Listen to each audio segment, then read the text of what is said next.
the rights of girls within their respective constituencies.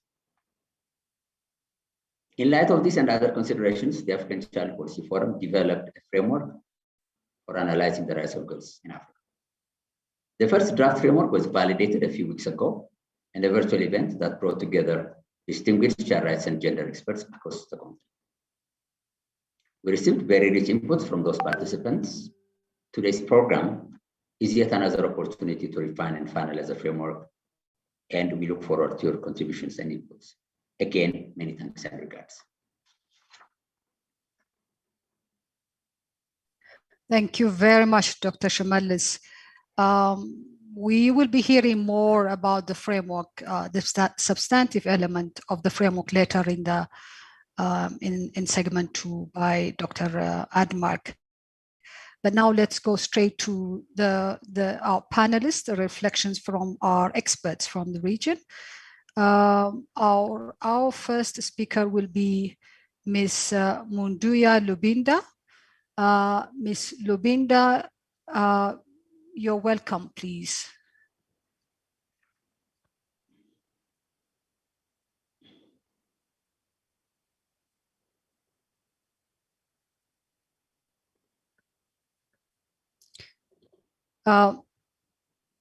Rachel? I think yes. Rachel? Yes, I think we will proceed. We will proceed to Ms. Rachel.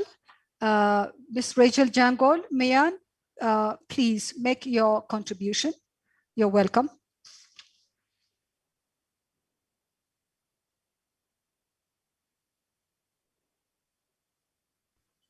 OK, merci beaucoup. Je voudrais commencer par remercier les organisateurs de la rencontre et dire que Plan International, comme d'habitude, est très heureux de participer avec vous à cette rencontre de haut niveau et surtout lorsqu'il s'agit de discuter des droits des femmes et des filles.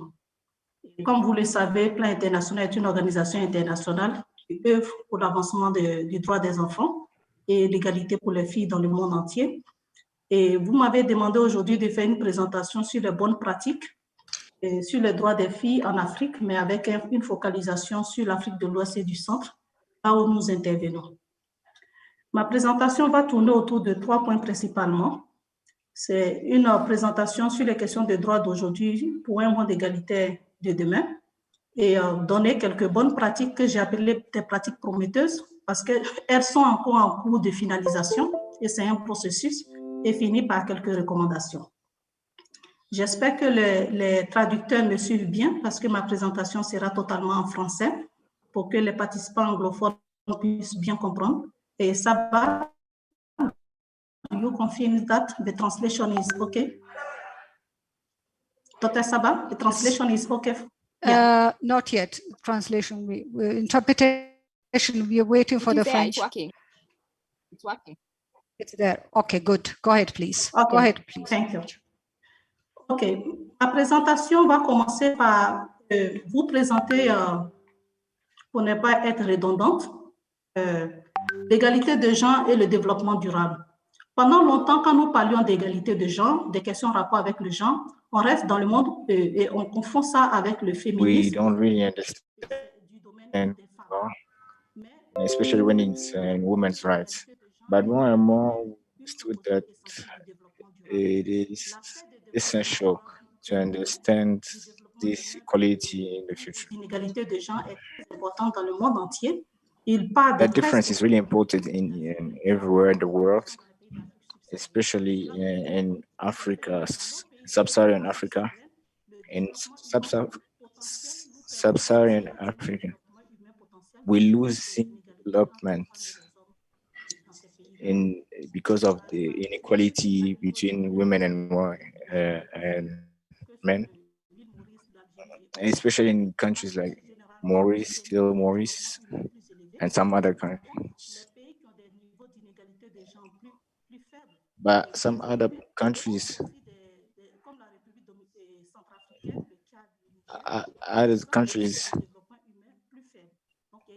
as some other countries as developed, some developed human rights. and we're putting so much pressure in Africa and some other countries, especially in Africa. We put some more pressure in the women's rights. Et les filles sont dans l'ombre des droits des femmes et des enfants. On a deux conventions clés au niveau international qui abordent les questions en rapport avec les droits des femmes et des filles. Il y a la Convention sur l'élimination de toutes les formes de discrimination à l'égard des femmes, la CEDAW, et la Convention relative aux droits des enfants que nous connaissons, qui constitue la pierre angulaire de la protection et la promotion des droits des femmes et au cœur de toutes les lois que nous prenons, que ce soit en Afrique ou dans le monde entier. Mais dans ces deux conventions, l'analyse qui a été faite par le plan international a montré que les filles sont invisibles, ne sont que rarement mentionnées comme une composante entière, comme une classe démographique spécifique.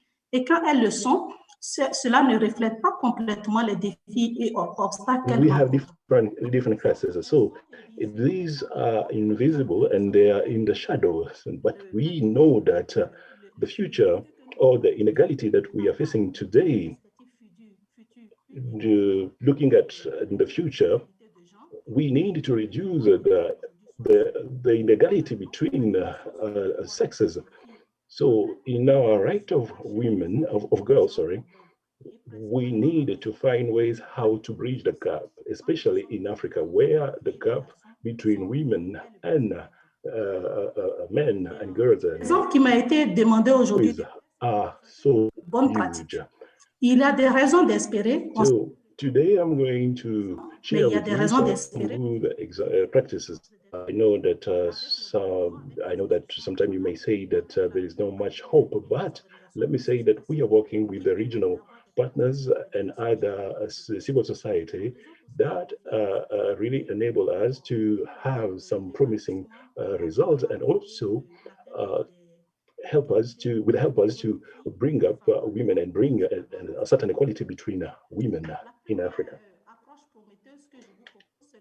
The first promising approach that I would like to share with you is the question of dans le pays d'Ogon, où j'ai pris I've just put these two pictures just to share with you a story. I took the first picture, I took it from Mali, and we have people living in a very dry area, and water is the main issue. In 2010, there was a lot of program that has been put in place in order to establish well and so on. We realized that during this project, many women were not going to the well that was established to put water, but they were keep on going to very far areas to collect water or to fetch water.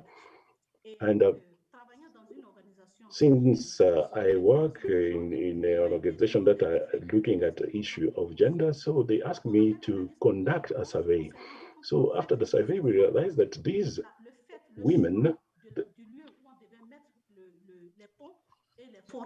the choice where we qui étaient les premiers responsables de la fourniture d'eau dans les ménages. Le fait and so on, they never had any discussion with the people who came to put de aussi socialiser entre elles, de discuter de leurs problèmes clés et spécifiques à that's the reason why the local women de mettre l'eau and they never had the chance to discuss about their need and where exactly to put water around. So we came up with a discussion, and then later on they said that they still prefer to go and fetch water far away. So this showed that the approach that was put in place by different organizations, especially international plan, has really taken tout en luttant contre les inégalités de genre, mais aller dans les causes. With Plan International, see be able to fight this issue, or not only of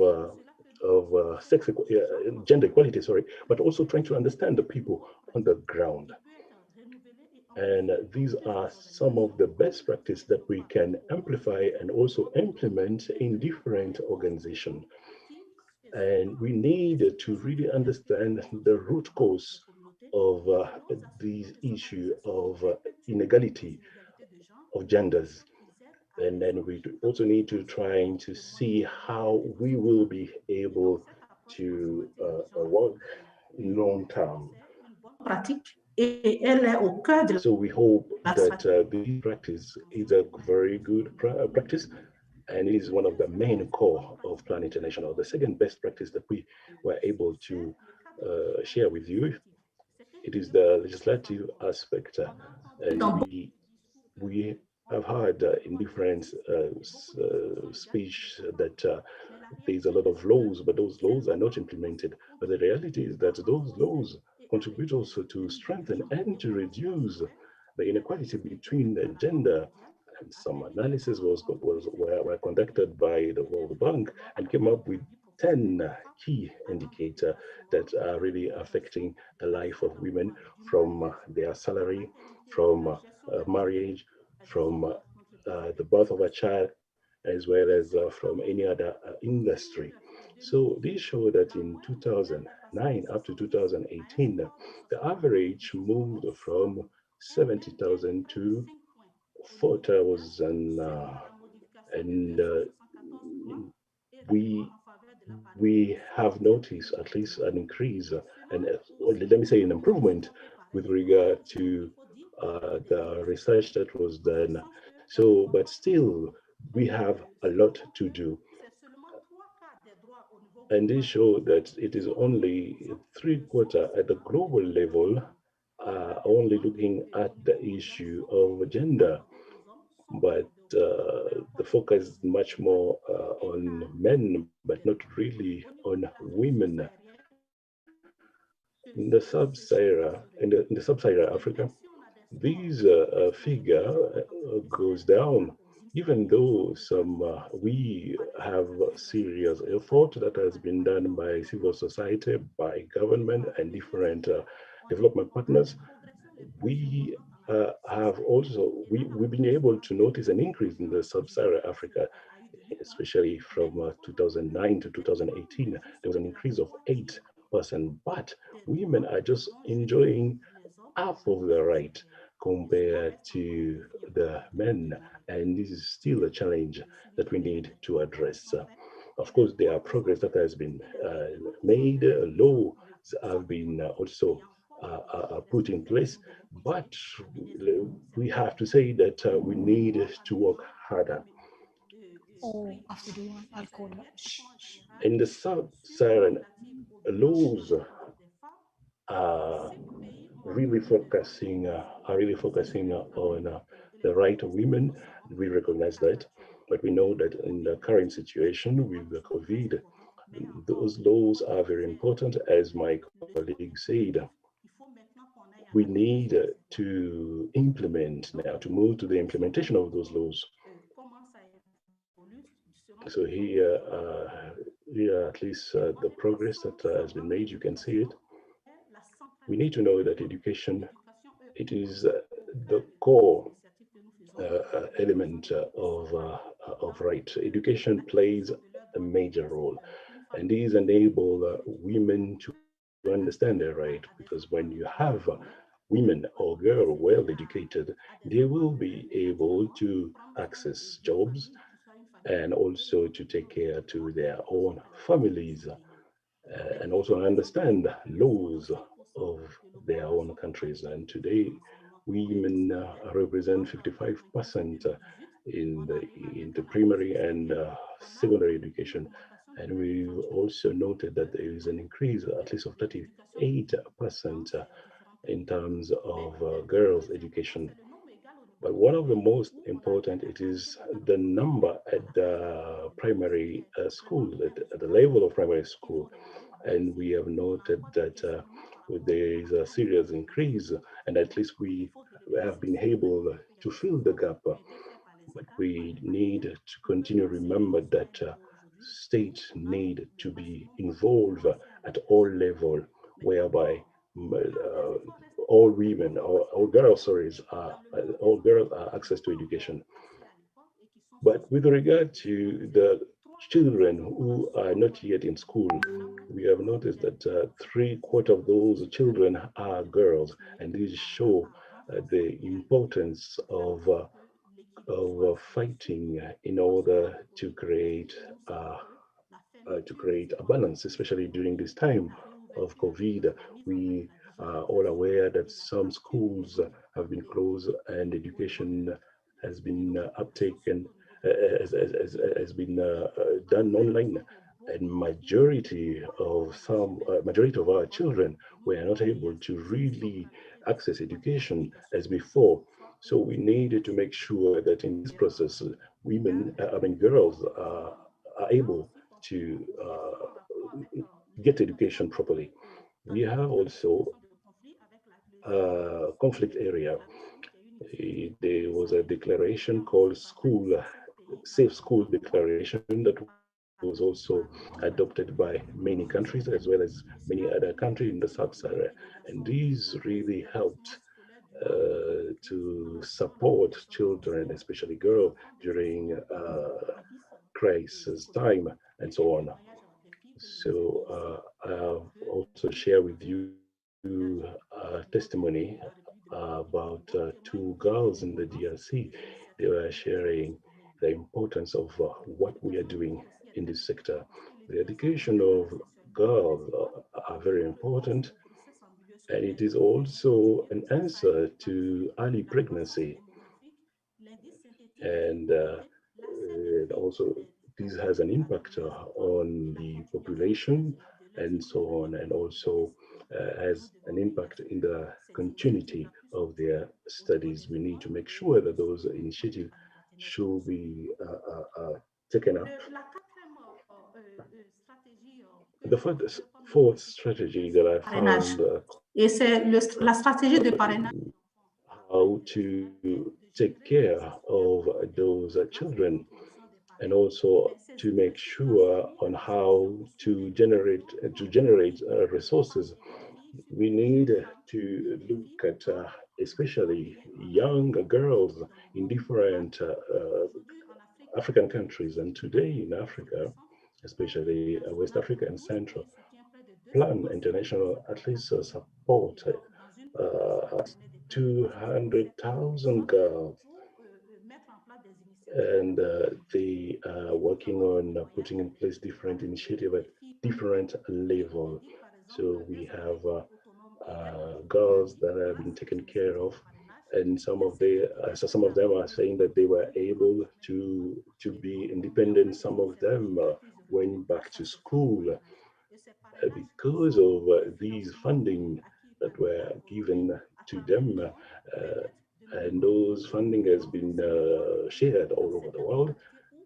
And girls, they were able to at least access to school, especially in a remote area whereby those girls had no hope to, for instance, going to school and so on. So let me say that it is the whole community who are benefiting from these support, and these activities should be continuing in order to support the right of girls in Central Africa and other parts of Africa. The fifth practice that we underline, these are initiatives that we are taking in order to fight against early marriage. And I remember some studies were carried by the World Bank, and before this issue was addressed at the family level. But because of studies that were conducted, we were able to show that, to explain people that children had to go to school, and those who are getting married, involving early marriage, most of the times are never able to complete their secondary studies, and also early marriage had a link with early pregnancies.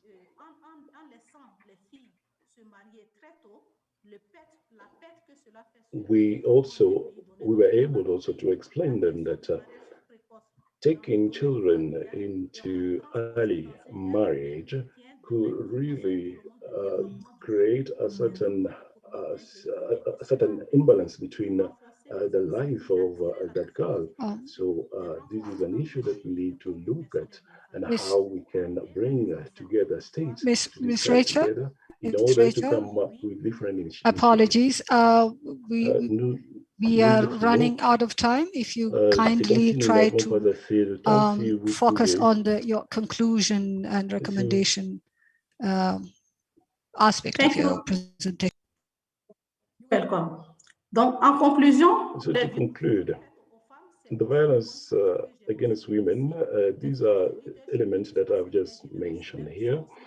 We need to look at the different area where those girls are living. And so therefore, we have a number of challenges, as we have one that we call youth challenges. So in terms of recommendation, let me say that the rights of girls are human rights. We cannot differentiate the right with the right of women. The civil society, as we are, and also in development, should really work together with the government in order to look at the situation of girls at the national and regional level, especially during these time of COVID-19. Sachant que les impacts économiques de COVID-19 vont être très importants. Because we recognize that this issue, it is quite important. And this will also help to bridge the gap between these of gender. Thank you very much. Thank you, Dr. Saba. And I will also to thank you very much, Ms. Rachel. And apologies for disrupting you. We just wanted to have more time for reflection and questions for participants. But that was an excellent presentation. Thank you for sharing the experience from Plan International, all those exciting practical measures that you use to promote or to address the gender equality at the level of, at the grassroots level. Thank you very much. So now we will, without further taking more time, we will go to our second speaker. I'm very happy to introduce to you once again Ms. Mundia Lubinda. She's an activist from a 16-year-old activist from Zambia. Lubinda, you're most welcome, please.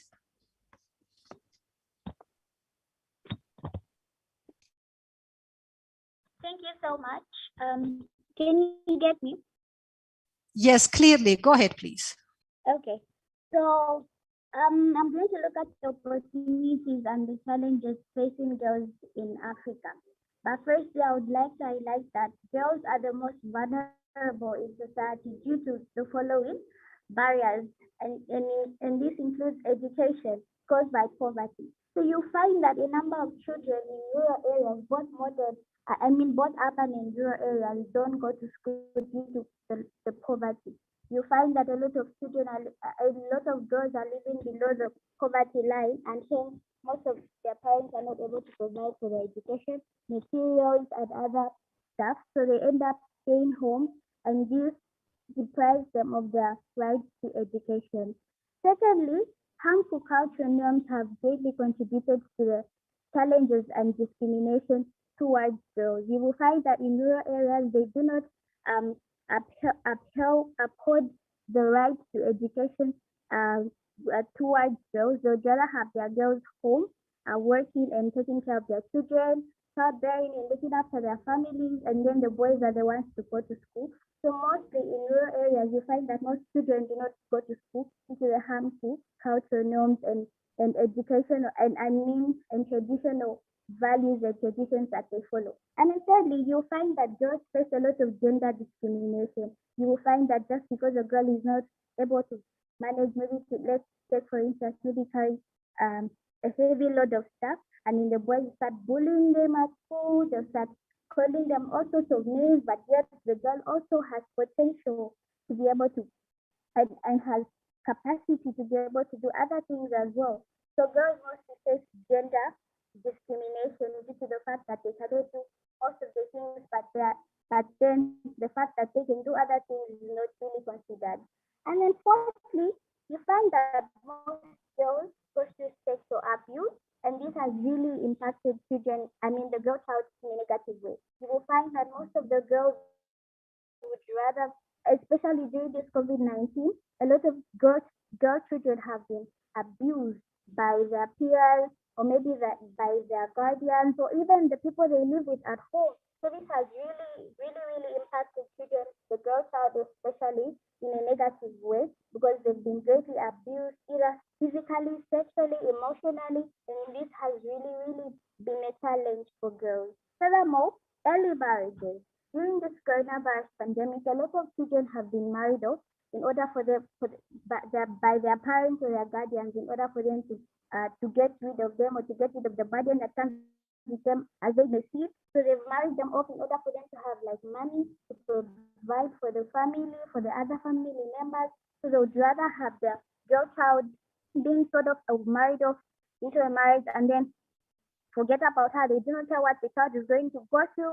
They do not care whether the child is going to have proper care and attention. They do not care about all that, but they would rather just have the money and have what they really want at that moment, and then forget that the girl child also has rights to live and make their own decisions.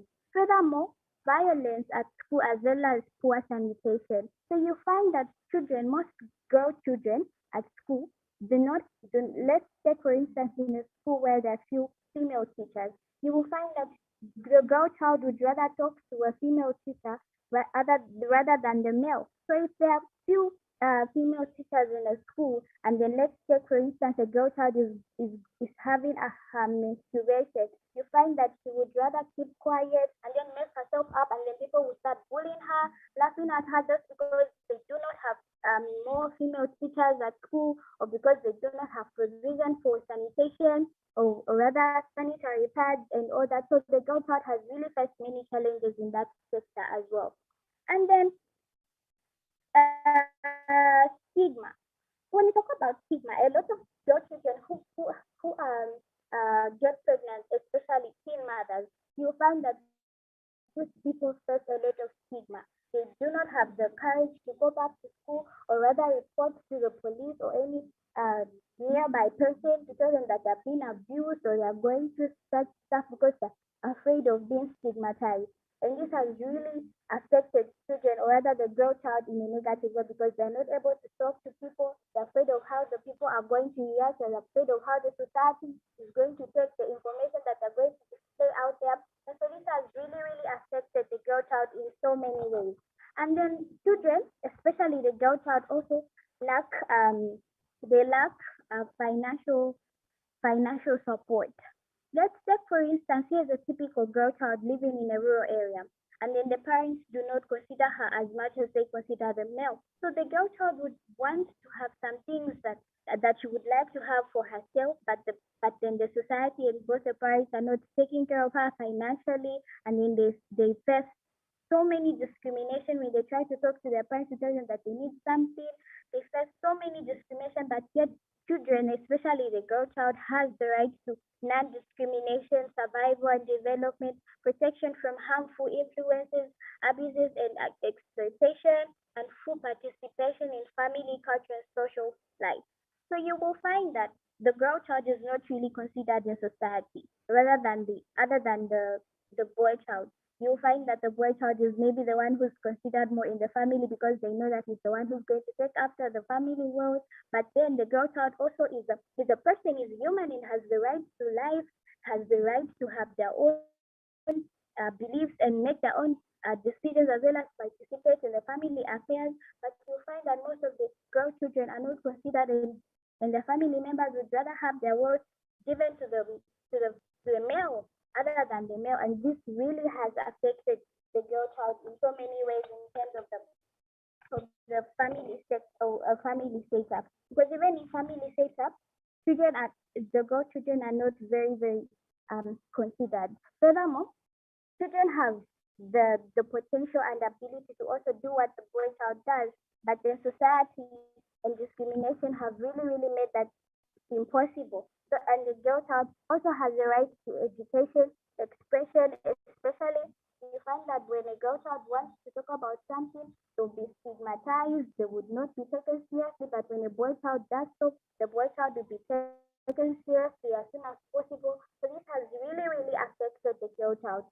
And then also equality, the right to equality has really, really not been practiced in Africa. You will find that society would rather favor a boy child than the girl child. Let's take, for instance, with a girl child, or rather a boy child impregnates a girl child. The one that will be stigmatized, the one that will be looked down on is the girl child, and she'll be forced to leave school, while the boy child continues to go to school. And this has really, really been a challenge for the girl child, because you find that she's been out of school maybe let's say for two years or 1 year, and then goes back to school, and it will be so hard for them to focus because they've been disturbed both physically, mentally, emotionally. So I feel that the girl child is really, really affected than the girl child. And then in rural areas specifically, girl children are not really preferred much as the boy child. Like I mentioned earlier, they lack education. You find that the girl child will be at home, the boy child will be the one going to school, and then the girl child will be home doing all the house chores. The girl child will be the one to take care of the family. And so, and when they try to go to school, they'll be Lubinda? the bad. Yes? Hello? Lubinda, yes. And as I conclude, and many girl children are put into early child marriage, and this has Lubinda, really you are in and out. Huh? Hello? Hello? Hello? Yes. Go ahead, You're please. able to get me now? Yes, I am. So as I conclude, Yes, please. okay.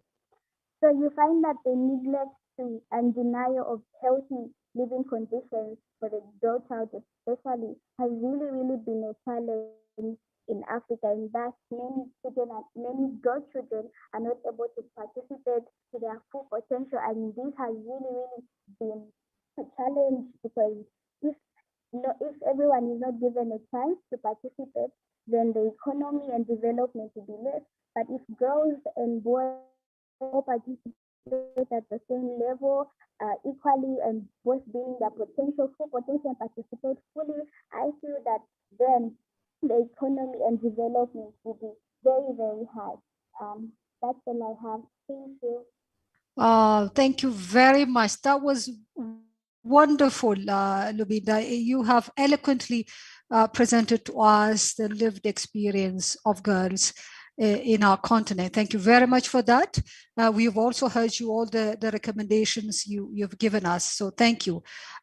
Since we are running out of time, let me call upon our third panelist, Miss Marta Muuzi. Miss Marta is from the Plan International Western Central Africa. She's the Director of Influencing Partnership and Business Development. Ms. Marta, may I ask you to please limit your presentation to less than 10 minutes, if you can, please. Thank you very much. Okay, thank you. Thank you very much, Saba. And maybe I would start by making a correction. My name is Martha Muhwezi, and I'm the Executive Director of the Forum for African Women Educationalists, which is FAWE. I just want to thank the organizers and for making it possible for us to get into such discussions. I know you've given me 10 minutes. I'll try to see if I can make my presentation within the time. So this afternoon, we are looking at the status of girls' rights to education in Africa. And when we talk about the rights at FAWE, we look at all rights, but our major focus is on the right to education. But of course, before anybody gets the right to education, there are so many other rights that need to be observed. But for our discussion today, I will look at the right to education. As a reflection, I think you'll all agree with me that girls continue to miss education opportunities. If we make reference to the UNESCO report of 2019, it shows that 52 million girls are not in school in Africa. while 4 million will never step into a classroom compared to 2 million boys. Also, as a reflection, when we look at enrollment, girls' enrollment in school, it's true, it has increased. And this is in reference to the 2020 GMR report on education and inclusion, which highlights that between 1995 and 2018, there has been a 38% increase in enrollment of African girls in primary and secondary education. But as we talk about enrollment, enrollment in its own is not adequate. There must be retention, there must be completion, and there must be access to quality education. Looking at education still as a right, many girls get enrolled in school, but many of them drop out. And as they drop out, like the previous speakers have pointed out, they drop out as a result of a number of factors. And one of this is the school-related gender-based violence. There's violence in schools. There are many reports that have highlighted this. And when girls are violated in school, many of them drop out. In other words, reduces on the retention rate. And when you also make reflection on what makes girls drop out of school, there are issues of sexual violence. There are issues of corporal punishment. There are issues of economic violence. That is, for instance, neglect in provision of economic incentives to girls. That also forces the girls to drop out of school. When we look at the right to education, education should be available to all at all levels and in all aspects. But reports state that many girls shy away to pursue, for instance, sciences. They shy away from STEM. As they join school, many of the girls find themselves in humanity. And we at FAWE, we say everybody should have a right to each and every aspect of education, and STEM being one of those. Reflecting on the COVID-19, which we are all experiencing, girls were hit most. And there has been an increase in the number of teenage pregnancies among the young girls. And this has led to the increase in child mothers, child labor. FGM has been on the increase. So girls being out of school has exposed them to being sexually exploited. Like the young activists from Zambia put out, many of them are abused by very close relatives. If you look at Kenya, for instance, and Uganda, just Kenya and Uganda, in a few regions, over 8,000 girls were reported pregnant in the first 4 months, that is March to June of 2020. And that was during the COVID period. So when we look at all this, much as we are talking about the right to education, but there are so many factors in play that make it very difficult for the girls to enjoy the right to education. Leave alone the girls in emergencies, what's happening to them in emergencies, particularly looking at the COVID situation. Those are some of the issues that each one of us should reflect on, particularly the civil society organizations. And these are some of the things that guide our planning and that guide our programming. Now, going back to FAWE, FAWE is a Pan-African organization, and it was started by 5 female ministers of education who felt if girls are to enjoy education just like their male counterparts, then a lot needs to be done. And over the past 29 years, FAWE has, with support from many other partners, tried to see how girls get into school, keep into school, and complete the education cycle. And one of the issues that has been done is enabling girls get into school, particularly those that are very brilliant but economically challenged. And this has been through scholarships. And this has been on for the last 29 years and has seen millions of girls get into school through this particular support. FAWE has developed models to boost girls' retention, performance, and school, just like I mentioned. And this has, there are models that promote girls to join TVET, encouraging girls to join STEM, establishing centers of excellency that means governments should emulate in terms of what is an ideal school for a girl. We've also come up with mothers' clubs. The Tuseme, like the previous speaker said, let's not think for the girls, let's not speak for them, but let us empower them to be able to speak out for themselves. So this is a model that empowers the young people to say no and mean no. And these have been tested and scaled up in a number of countries, particularly where FAWE has presence. In 2005, we also looked at if we want girls to benefit from education, teachers need to be supported because teachers play a very critical role. If we need quality education, then we need to support the teachers. So the gender responsive pedagogic toolkit that was developed in 2005 is that model that has really enabled to build the capacities of teachers to appreciate the challenges that girls face and also ensure that education is taught from a gender responsive perspective. We have developed the gender equality strategy for the continental education strategy for Africa. And this aims at providing a framework for the government to know or to understand the underlying gender concerns that would otherwise stop girls from getting into school. FAWE continues to work with the Ministry of Education in different programs. The responsibility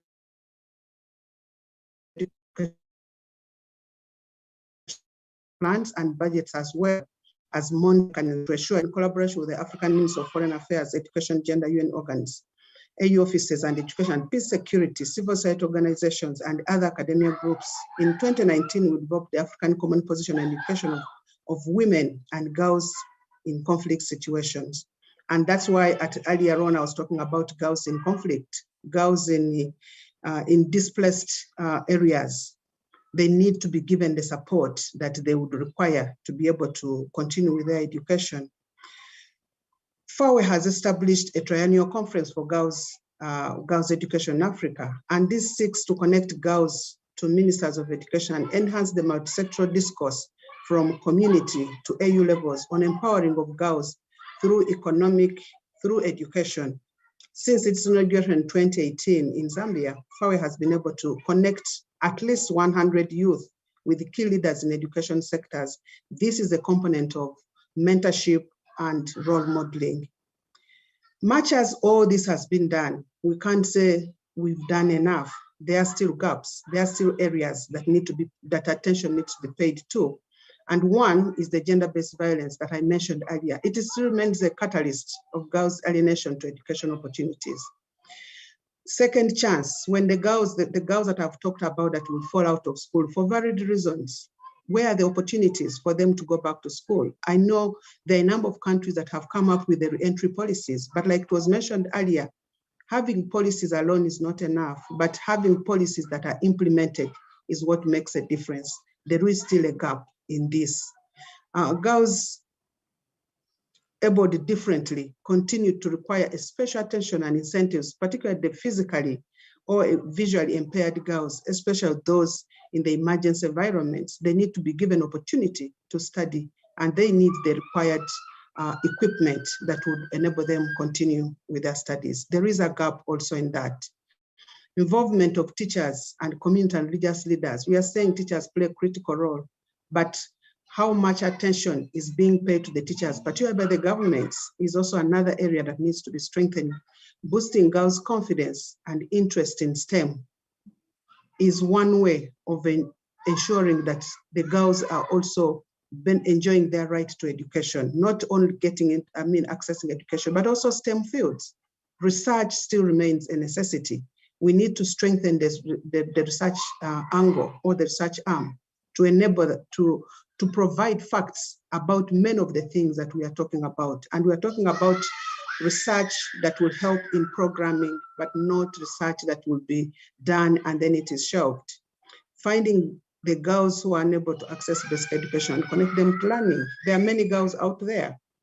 Much as there is a free universal or free primary education in many of the countries, but there is still an economic challenge. There are many girls that are still out of school. So these are the gaps among many others that need to be addressed if we are to have each and every human person enjoy the right to education. Thank you so much.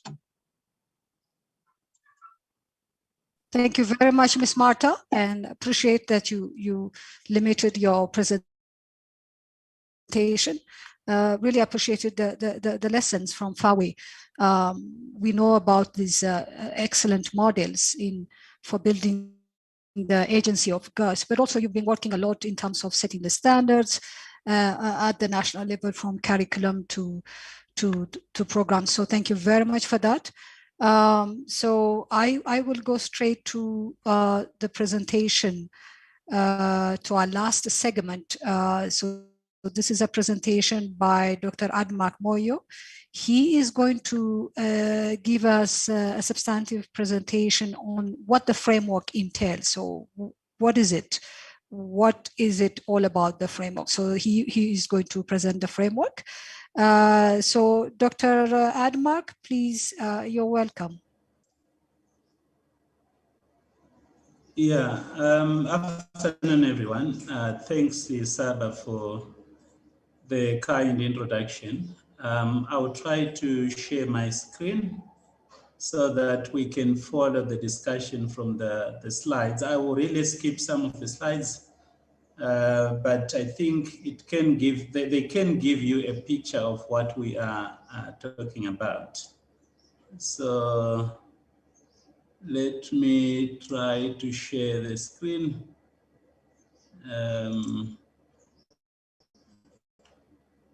Yeah, I guess everybody can see the screen, right? Yes. Right. Yeah, so the African Child Policy Forum has, devised two methods of measuring states' compliance with girls' rights. And what I'm going to go through is a discussion on the legal, side of things. How do you measure whether states are complying with their obligations in terms of the law, looking at the rights that girls have? So we recently developed this framework. My colleague Yoalashat will talk about the Girlfriendness Index later. But just maybe to give some kind of a picture of what is happening. This is what we found in the African report on child well-being, which was published towards the end of last year. That is the picture. Some of the presenters have touched on the states, so I won't really cover a lot on that. You can consult our African report on child well-being for these statistics. So in terms of the framework, as Shimeles has said at the beginning, you will realize that girls fall through the cracks. When we talk about children's rights, they are often neglected, and we elevate boys' rights. And when we talk about women's rights, girls are still, secondary, because they come after women. We rarely think about them. So they fall through the cracks of groups that we largely characterize as vulnerable groups. And you will find out that most of the laws that are there are actually gender neutral. So it's just, for example, if you look at the CRC, the Convention on the Rights of the Child, there is no reference, for example, to girls, which gives the impression that girls and boys are equal, but in fact, they are actually not, as has been demonstrated by Mundia from Zambia. So why do we need this framework? I just need to say that you will realize that most states have no guidance on how to approach or interpret the rights of children from a gendered perspective. So what the framework does is it enables states to have a tool that they can use to look at whether their approach to children's rights is adequately gendered. So that's the main role. They can also use this framework as a tool for purposes of looking at even the guiding principles or the general principles of children's rights, how to interpret them in a way that is gender sensitive. And I'm glad to say that there is a lot of guidance from the committees. But let me skip that. So that was the main objective of having the framework. And so the framework will guide as well civil society organizations and regional bodies. We are trying to promote an ongoing conversation about this framework with regional bodies and also with civil society organizations, and see how we can improve the framework, and where possible, how we can drive governments to also think about adopting this framework to ensure that their approach to children's rights is girl sensitive. So those were the specific objectives. I will share this presentation, so I will skip some of the, I will skip some of the slides. Let me put this on now, slideshow. Then, in terms of the conceptual framework, we were really influenced by what we call intersectionality. Basically talking about the fact that disadvantage itself is by nature plural. Girls are disadvantaged, not just because they are girls, but also because they are girls with disabilities. They are girls who come from marginalized communities or poor families. They are also further disadvantaged because they are girls who come from minority groups, ethnic minorities. So the intersectional framework takes all those dimensions of the girl and into account when interpreting the rights of girls across Africa. So we followed these two concepts really in terms of the framework, that our approach to the interpretation of girls' rights should be gender sensitive. It should also respond to the actual challenges that are confronted by girls in law, policy, and in practice. And lastly, that if we are to promote the rights of girls, we really need to look at how can we make societies and individuals in society accountable for violations of girls' rights across Africa. And you will agree with me that this is very urgent, especially in our context, where culture and patriarchy lead to the further exclusion of girls in decision-making, in law, and in policy-making. So these principles, my colleagues have talked about them at the beginning, so I won't really delve into a detailed discussion of the general principles. But just to say that you will note that everything we are talking about is really about the child's right to life, survival, and development. Whether you're talking about non-discrimination, what you want to promote is life, a decent life for every girl across Africa. Then survival and the development, mainly development. And you will note that everything that we talk about really revolves around the idea that girls should have multiple opportunities in life. They should develop intellectually, socially, and culturally. And I'm happy to say that from Mundia's presentation, we can actually see that when we give children, when we give girls opportunities to develop, they can contribute meaningfully to society. So not anything for girls without girls. And thank you, Mundia, for the presentation. I really liked it. Then in terms of the international framework, you will note that there are some references in international instruments to girls. So the framework does discuss the issues that in which girls are referred to at the international level.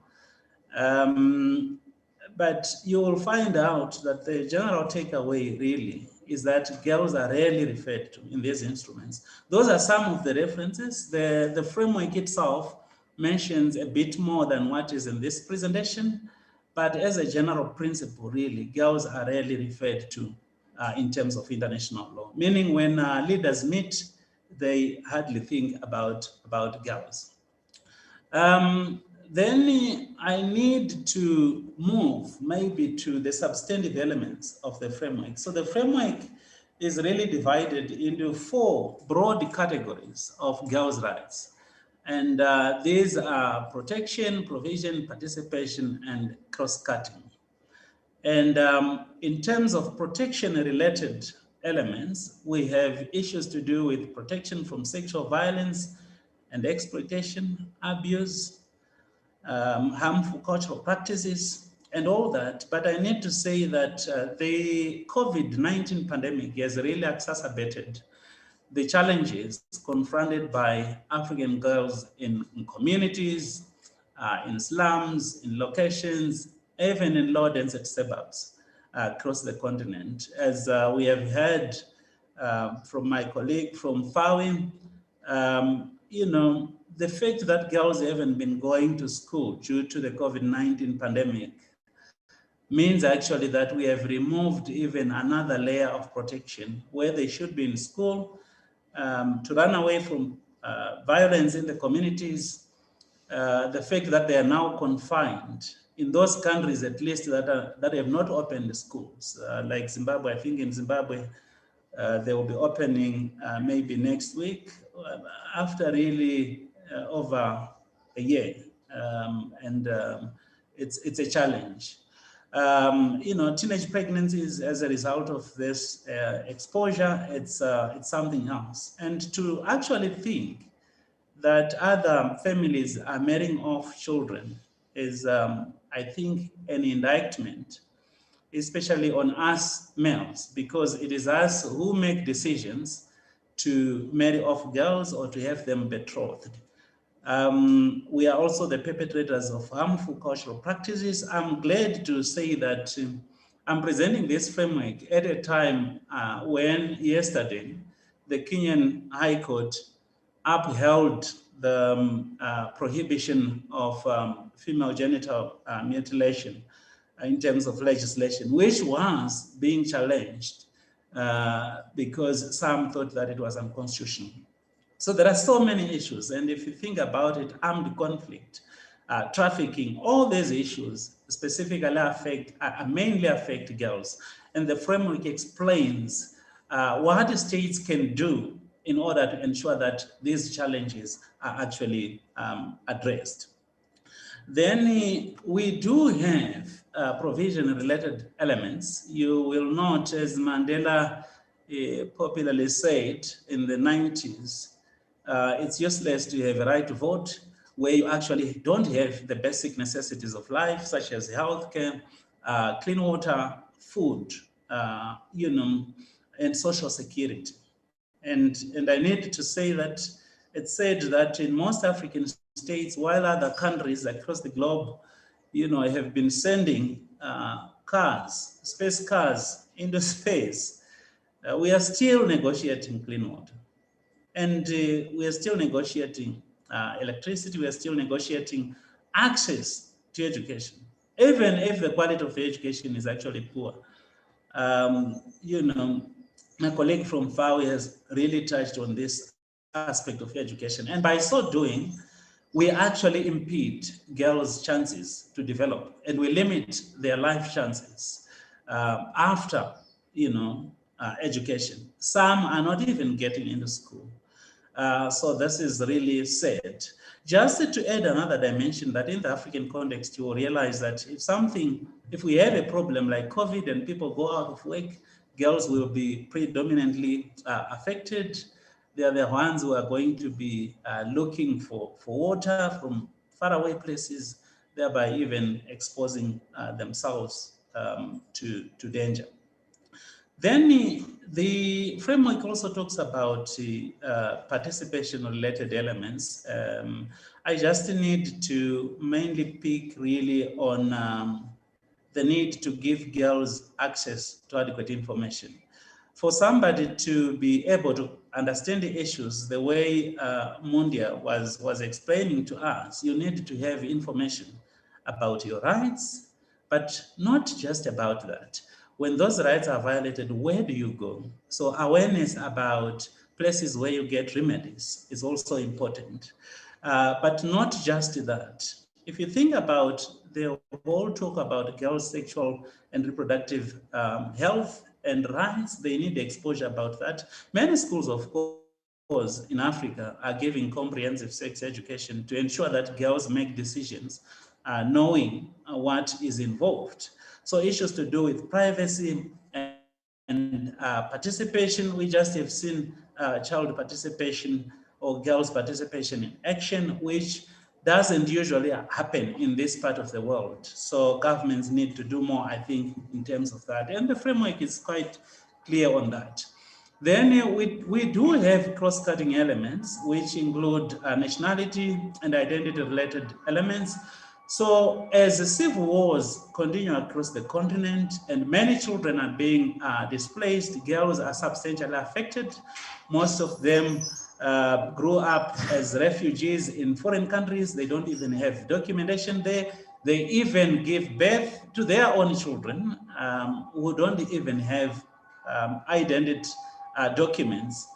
I think we all know that for everyone to really enjoy rights, they must have these documents to have claims against the states. Then access to justice, we need to make things easy for girls to actually report violations of their rights across the continent, whether you're talking about what is happening at the national level or regional level or even international level, the committees, the international courts. I'm glad also to say that I'm speaking at a time when the International Criminal Court has convicted soldiers who were sexually abusing girls during the Ugandan civil war in the Dominic Ongwen case. So access to justice is very important because without remedies for violations of rights, girls then do not have anything to talk about. Everything becomes paper law, rights become paper rights, and will not have a direct effect. Lastly, let me talk about this. For girls to actually have access to remedies, we need to open up spaces for them to make claims at all levels of society and governance. So whether you're talking about domestic courts, and I'm glad to say really that I think most African states now, they have constitutions that expand the rights of citizens, including girls, to actually approach courts, seeking remedies for violations of rights. Then regional economic communities, I think a lot of work needs to be done at that level because there is lack of coordination and also lack of movement. But at the level of the African Committee of Experts, I'm glad we're making this presentation during the on the sidelines of the committee session. I've been attending these events. Yesterday, I attended the day of general discussion on sexual and reproductive rights and health. I think the committee is making a lot of strides to make sure that it reaches every corner of the African continent so that there is no girl who is left behind. Should matters also get to the African court will help decide these issues in a very girl-friendly manner. And the other committees, the CRC committee, the CEDAW committee, all those committees are very sensitive to the needs and the rights of girls. So this is how the framework looks like. I'm just making a call to CSOs that have further interest in us having a discussion on this framework and on how to use it and to promote even its use in different countries. We are always available to make sure that we do that, even if it means additional training. The African Child Policy Forum is willing to ensure that every other girl is not left behind in the enjoyment of rights. I now need to give back the floor to Saba, and thank you all for listening. Thank you. Thank you very much, Admark. Like you said, we are all here at TCP very excited about this very comprehensive framework. We think this framework is going to be a very useful tool, particularly for governments and their partners in their effort to promote the rights of girls in the continent. And there are specific recommendations and suggestions for all different actors, including government. So we were really extremely excited, and we hope partners around this region will be joining us in promoting this framework. So thank you very much for that, Admark. So now we will go to Yohala Shetmakonnen. Like I said, Yohala Shet is the director of Child Observatory at SCPF. He will now present another important tool for measuring the performance of African governments in their effort to deliver on girls' rights. So Yohala Shet, without further ado, please go ahead. Welcome. Thank you very much, Sawa, and good afternoon, ladies and gentlemen. I will be talking about the other framework that Admark mentioned earlier, the Girlfriendness Index. Let me begin by saying this, that there is a growing recognition of the vulnerability of girls, and that there is a recognition of the disproportionate discrimination and marginalization of girls.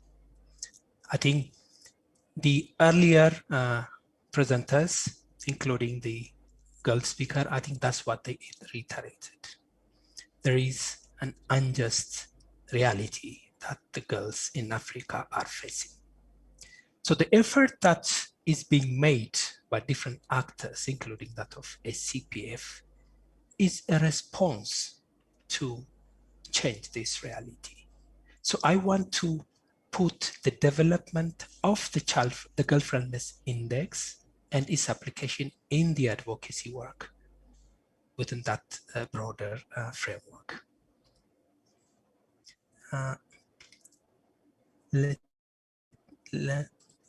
Let me, okay, it's moving.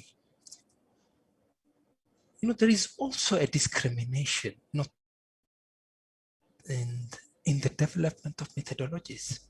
How come that after 30 years of the African Charter, we don't have a framework that specifically looks at the girl child?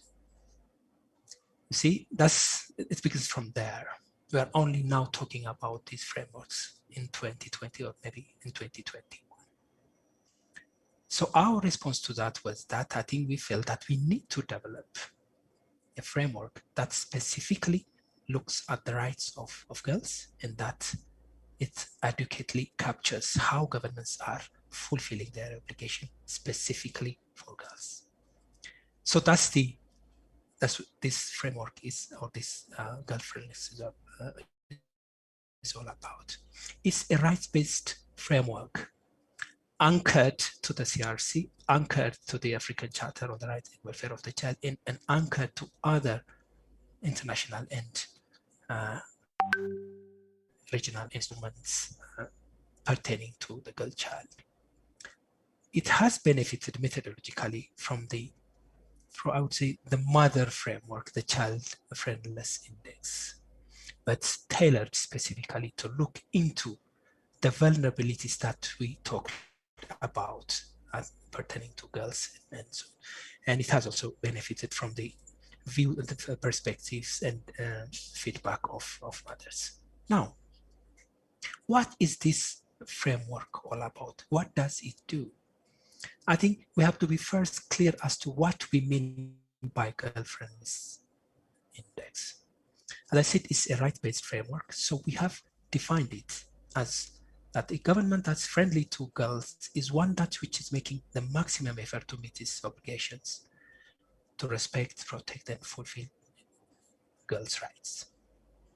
So what we are measuring here is the relative effort that African governments are making in terms of really delivering on their commitments.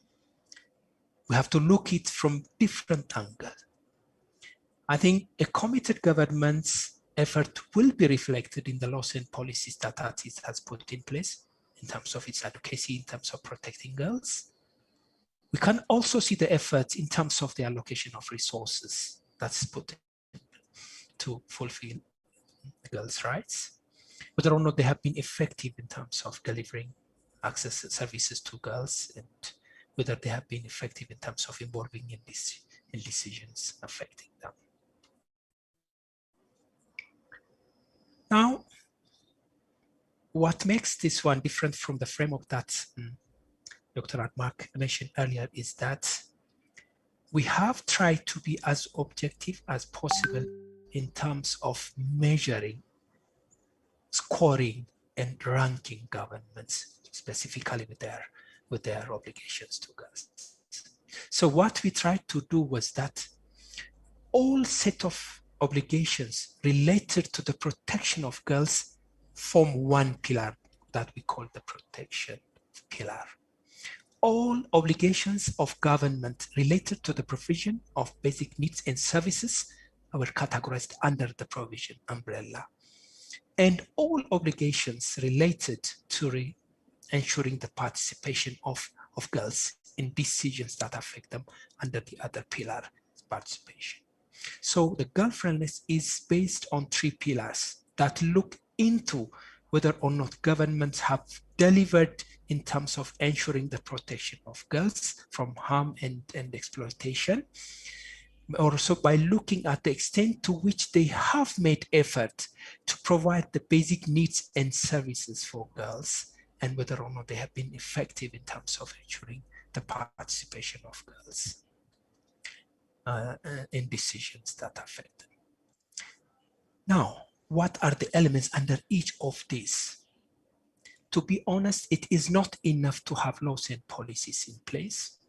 I think the implementation of those laws and policies and the tangible results achieved are really very important. So when we talk of government's performance in terms of ensuring adequate protection of girls from violence and exploitation, would mean that there has to be a comprehensive legal and policy framework, but at the same time, there has to be also an implementation mechanism whereby these laws and policies are applied, and that we have seen it. It has been manifested in lower prevalence of violence, in lower prevalence of child marriage, in lower prevalence of girls involved in child labor, and so on and so on. So we have looked at two elements, the legal and policy framework, at the same time, the enforcement of it as captured through protection outcomes, tangibly seen in the well-being or in better protection of girls. In the interest of time, I will not go into this. I think SCPF is good in documenting these kinds of things. So you can look at our website for the details, but conceptually, that's how it has been organized, and with carefully selected indicators, and then with carefully selected dimensions and components. Now, what do we mean by provision of services for girls? When your commitment in terms of provision for girls would have to be reflected in your budgets. Budget is an important component of your commitment. But the budget alone is not enough. Have you used your budgets efficiently and effectively that you have achieved some concrete outcomes or results, again, reflected in better access of girls in health, education, and in nutrition and various other essential services. So we have two components again when we try to assess the performance of governments in terms of providing for the basic needs and services of girls. We looked at the budget, we looked at also the results. So we have inputs and then about the result that they have achieved. We have looked at the social protection expenditures, education expenditures, health expenditures, and money that went into vaccination and so on.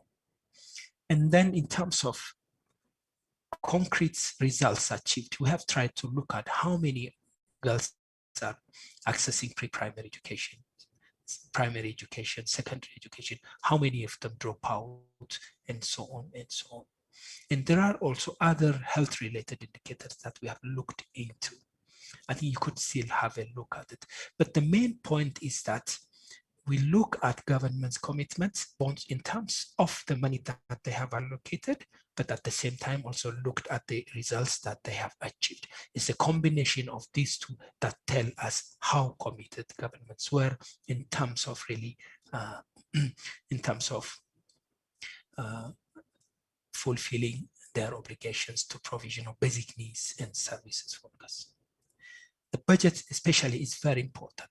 At times, that's an indicator that help us filter the rhetoric from practice.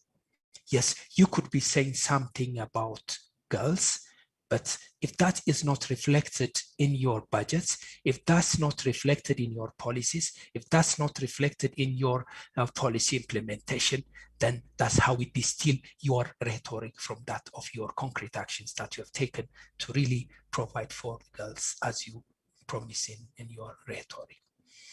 Now, girl participation. Even in this meeting, we have only one girl, perhaps representing many other girls there. I think girls' participation is really a gray area.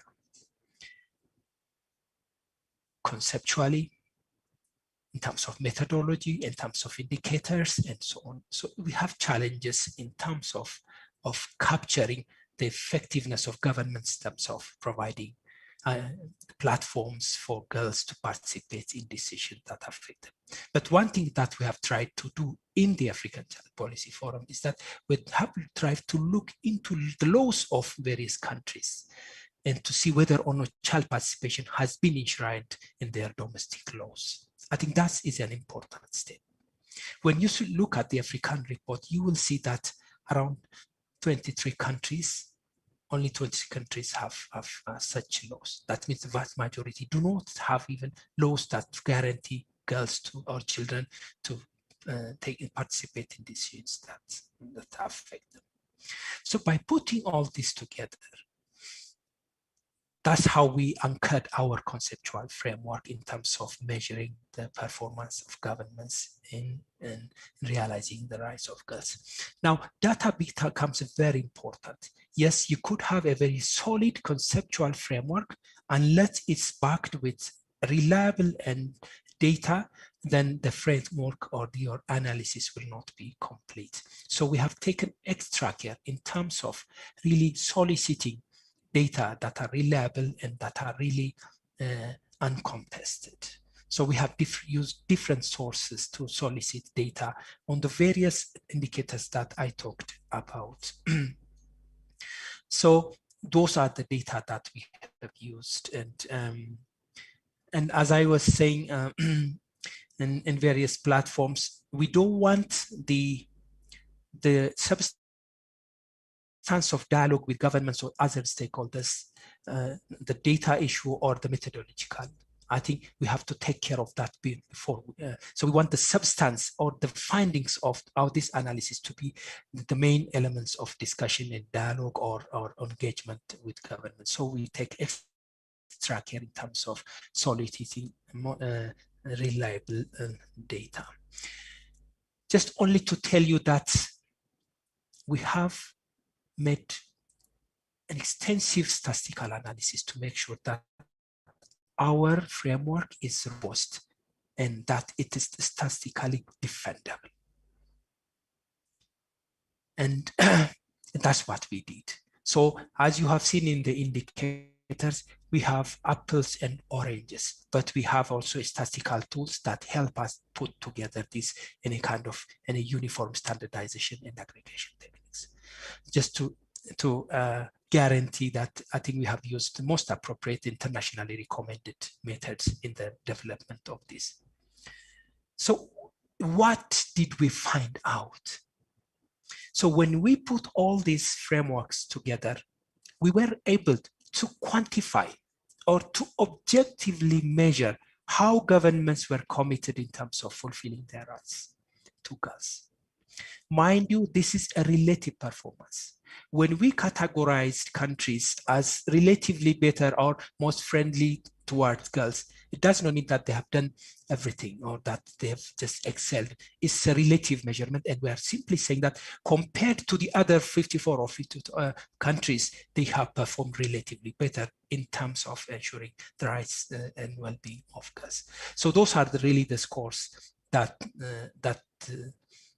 this Girlfriendness Index showed us. Beyond the scores in the ranking, the most important thing for me is that what did these top performers do that the others have not done? I think the most important thing that they did is that they have put in place girl-sensitive and girl-responsive laws and policies. Their budgets were relatively higher, would I say, for programs and sectors that benefit girls. And they have relatively strong enforcement mechanism whereby they were able to achieve concrete results or tangible results that were reflected in better well-being. Again, relative. So I think those are I think this was true in both the protection of girls as well as in terms of access to basic services. When you see the flip side, we have a number of countries that have not done well in terms of fulfilling girls' rights, all the way from South Sudan to Chad, Eritrea, and so on. When you see the scores, there is also a very big difference that basically shows you the varying difference of performance even within our African context. So these countries have really performed generally very poorly in terms of fulfilling girls' rights. Their investments were generally insufficient and very small, and have generally weak enforcement, and that's why you see the prevalence of violence being high, the prevalence of access to very severe, very low, and so on and so on. And these countries mostly have also higher malnutrition among girls. Child marriage is generally very high. Attendance to school, most of them drop out. So all this has really contributed to their performance. When you look at the geographical distribution, you can see that countries in the central part of Africa are not generally good in terms of delivering on their commitments to girls. You see relatively better performance in the south and in the north. So the middle part is and especially the central part is where you see a problem. So there is a lot of work to be done now. Yeah. So I'm almost done. Yes. So, yes. So what makes it? So what makes this framework important is that it deliberately targets governments. It's targeted to governments, to the main duty bearers. The conceptual foundation is solid and it's not subject to contestation. The use of the data was also very helpful. It has also helped us in terms of analyzing it with national income there and other variables. So that's why the message that came in the Africa report that we issued in November, I think the key message was that you don't have to be rich to be girl-friendly. All that you need is commitment, reflected in your laws, reflected in your budget, reflected in your effort in terms of strengthening your enforcement mechanisms. So thank you very much. There is a lot of resource in our website. You can visit there, and then I'm sure you will get more out of it. So thank you very much, Saba. You're on mute, Saba. Yes, thank you very much, Johannes. That was an excellent presentation. So dear participants, we are now, we came to the question and answer session. So I welcome you. This is to put your questions. You can either put your questions on the chat box, or you can directly put your questions to the panelist presenters. But please introduce yourself, your name, and the organization you present. So thank you very much. But now the floor is open for all of you.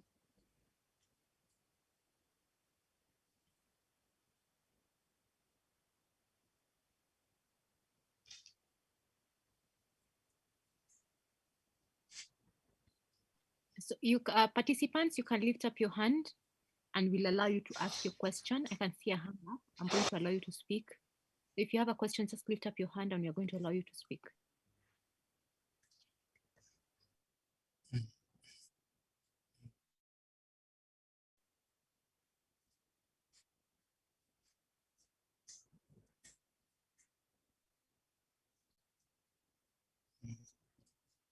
Go ahead, Judith. Judith? Thank you. My name is Judith Mulenga. I'm from Zambia. I work for an NGO called Zambia Civic Education Association, which promotes children's rights for advocacy and civic education. I have one or two questions, one to Dr. Moyo, and maybe the other one is generally, I've posted it on the chat. I've been wondering the definition of the girls that is being referred to in this session, because I've heard panelists talk about girls get lost through the cracks between the children and the women. So I'm wondering, what is the definition the African Child Policy Forum is looking at here? And then what is, the nexus between that definition and that of kind of contained in the African Charter for Rights and Children and the UNCRC. And then the other linked to that, and this is to Dr. Moyo, he talked about the context and reality and intersectionality of the girls in the African context. So, coming from the premise that, childhood is socially constructed, and the context that we are looking at, do we have a kind of social, homogeneous African socially constructed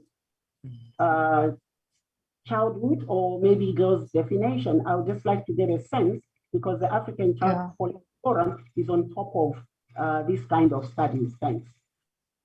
Thank you. Thank you very much, Judith, for that. I see Naila. Can you please go ahead? Yeah, good afternoon. I really Thank you. Congratulate, the African Child Policy Forum for this actually discussion regarding the state of girls in Africa. And I really like the different presentation, and also the last one about the framework.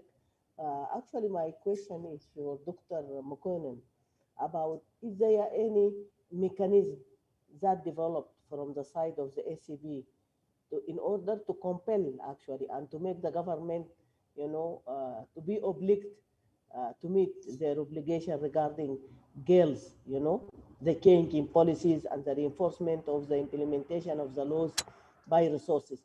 Because I think what we need after the ratification of some policies and laws is to compel how we can influence them to change. Yes. Yeah. Yes. That excellent question. Yeah, thank you. Thank you, Madam. Dr. Juliet, please go ahead.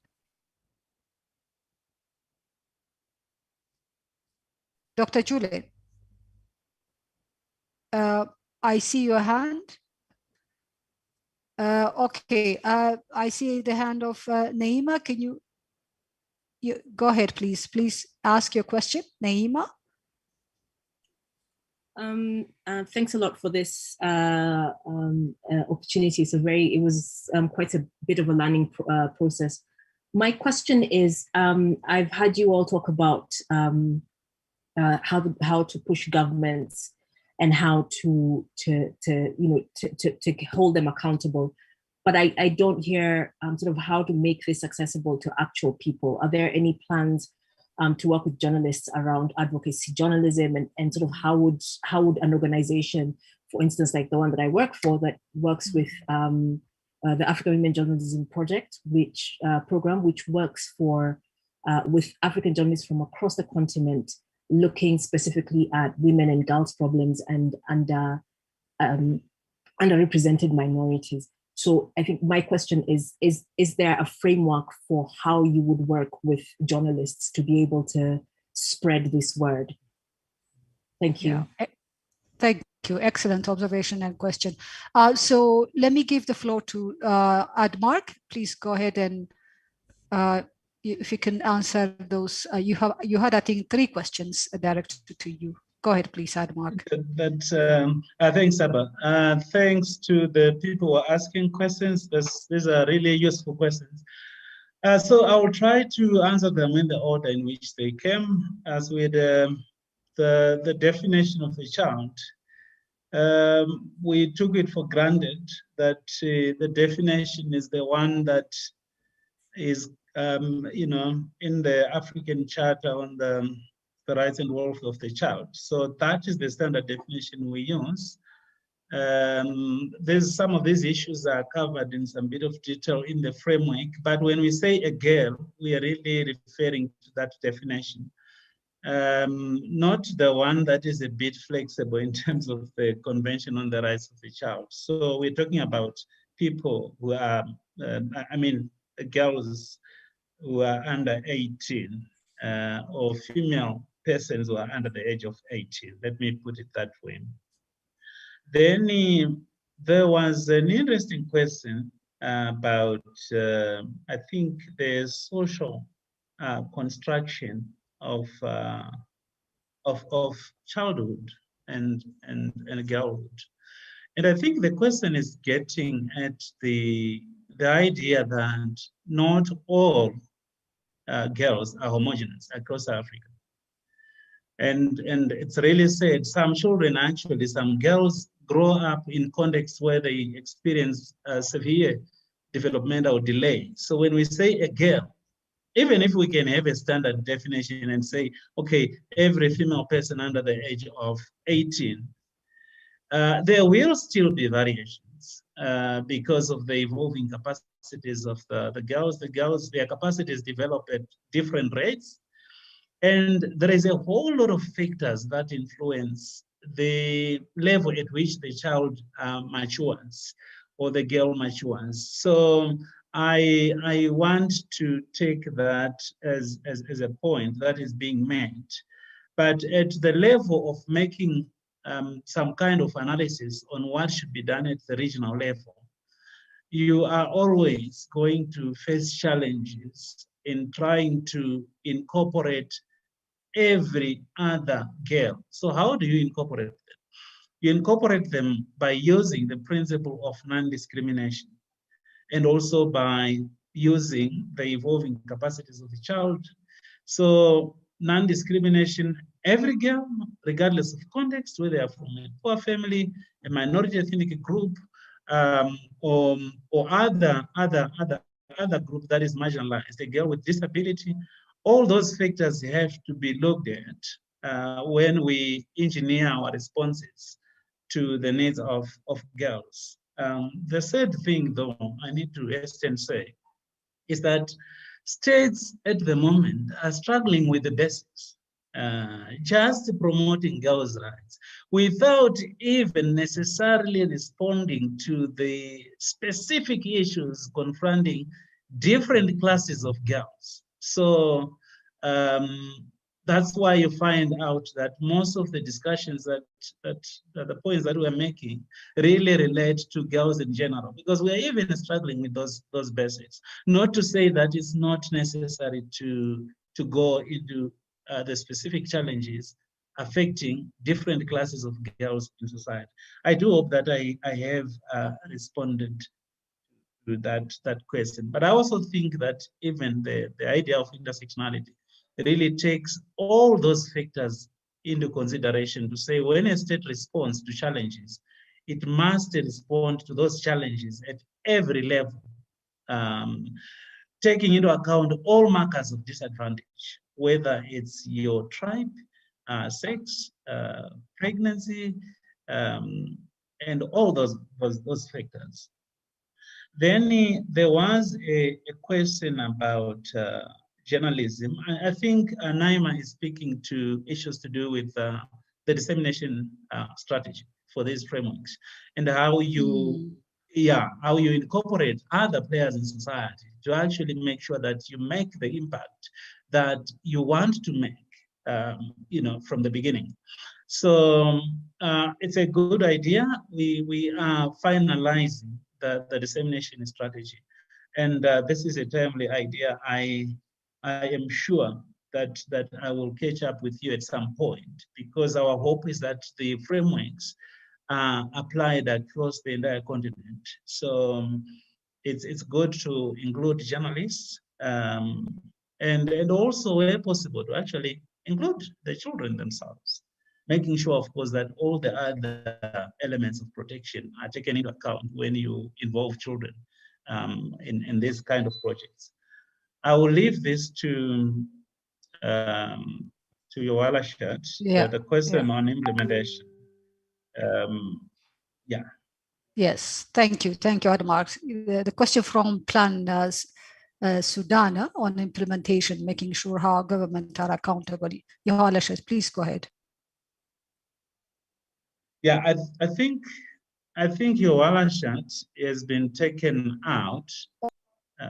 Yes, I think it was connected to, so yes, I can hazard an answer to that. Please go ahead then, quickly. Naila, you're still online?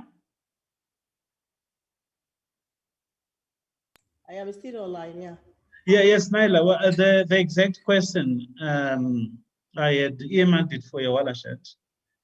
Actually, my question is how we can have a mechanism that actually compel and make the government accountable for what they are calling for in terms of changing policies, but also reinforcing those policies and laws by allocation of resources. Yes. This is an interesting question.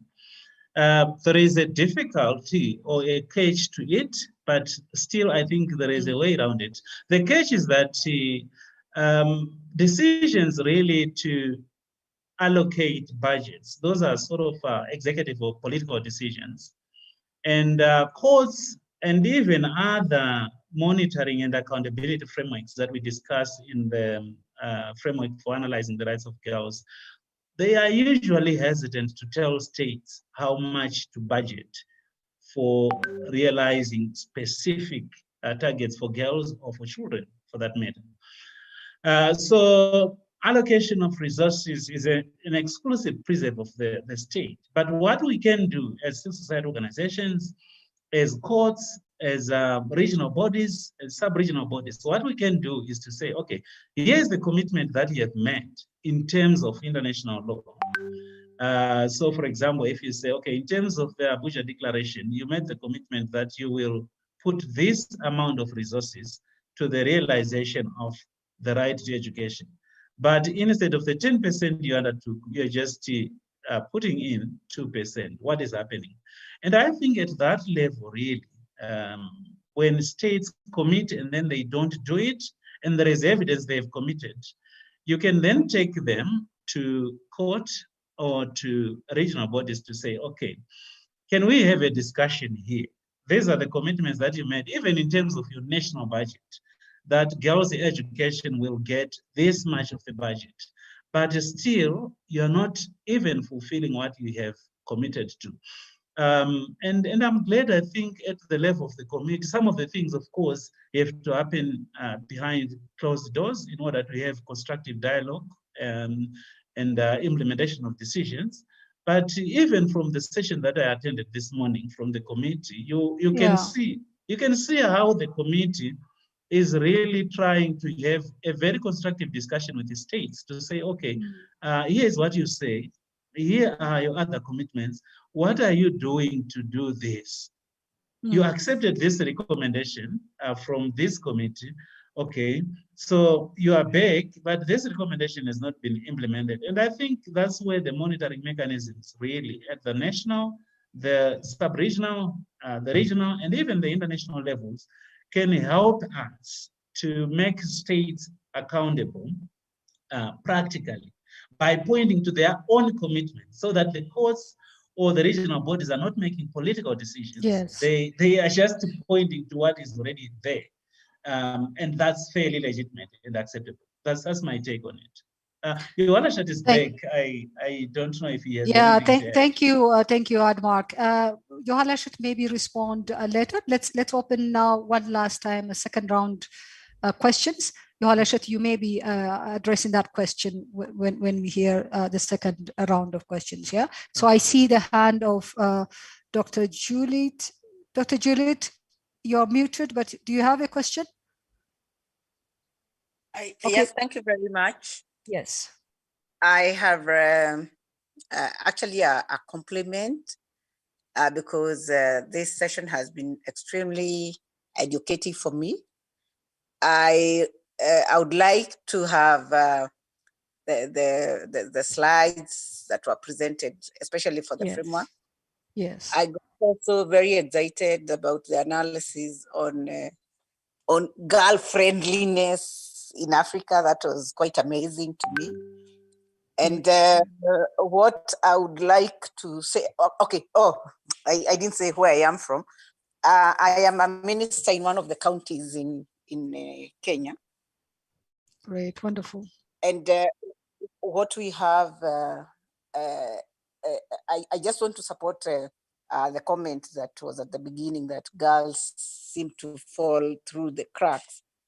And for sure, if you look at the institutional frameworks, we have a fully fledged Council for Children's Services. We have a fully fledged Ministry of Gender, but girls don't seem to be provided for in the institutional framework. So I think this discussion for today is quite informative for some of us who are in policy making space.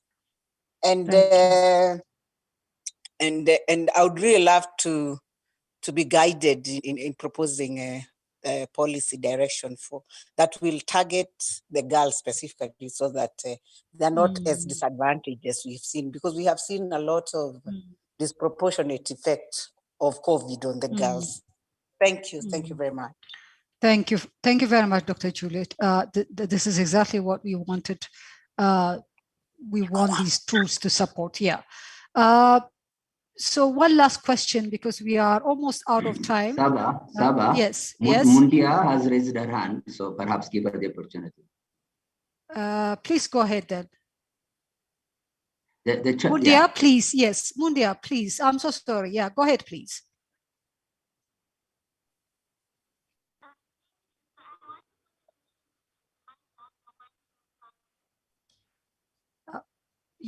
We can't hear you, Mundia.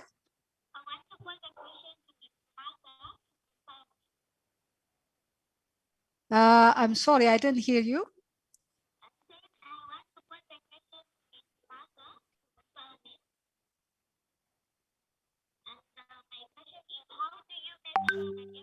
Mundia, you need to move near your microphone because we can't hear you.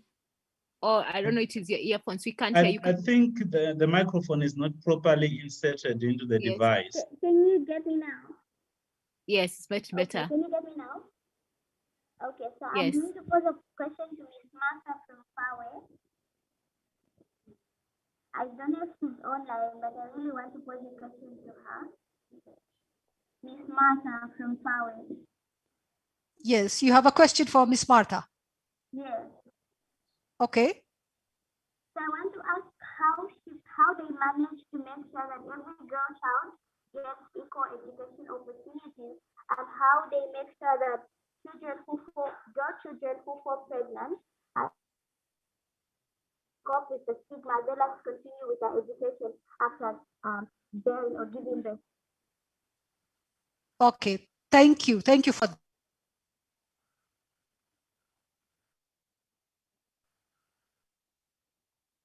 Saba, you are on mute. Saba, you're muted. Yes, Dennis, I see your hand. Please go ahead. We have a few minutes here. Dennis? Dennis, are you still? Are you? Okay. Let me give the chance for Miss Marta. Can you please respond to Mundia's question about the issue of stigma when girls experiencing or facing pregnancy? And I hope you got her question. Miss Marta?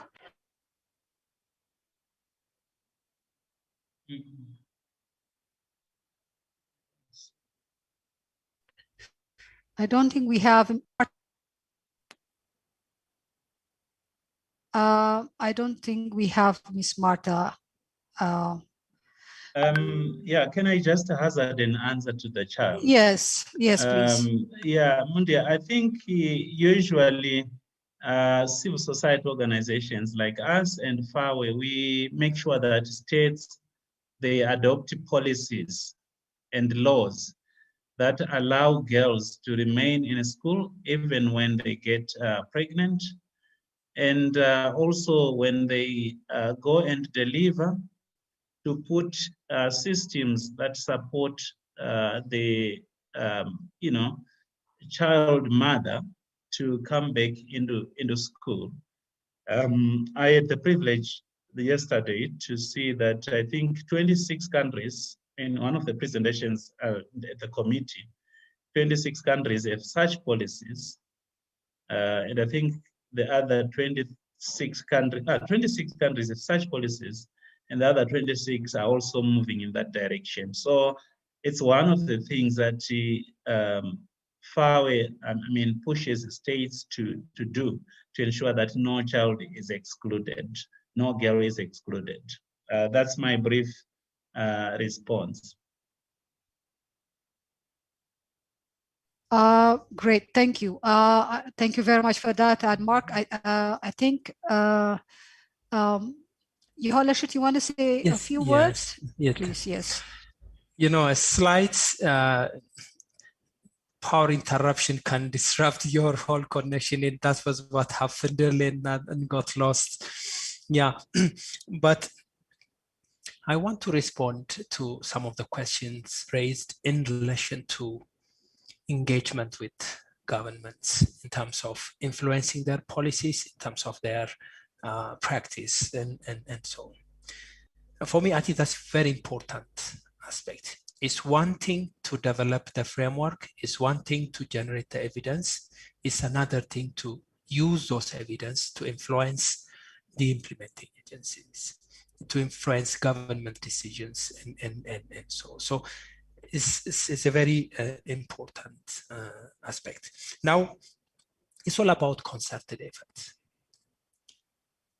As a civil society, we have generated the evidence that needs to go to governments, that needs to go to the media, that needs to go to different access, treaty bodies, and so on. So how we do it is also equally very important. From the African Child Policy Forum, we are now trying to organize regional dialogue forums on girls based on the analysis and based on the findings of the Africa Report on Child Wellbeing that we launched in November last year. So we will be collaborating with different actors in those regions to get those messages across and ensure that governments are also listening.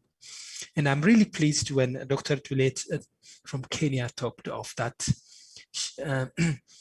I think we are looking for ways of getting these messages to you so that we support you in your revision of policies, in your revision of strategies, so that you can perform better in improving the well-being of genders.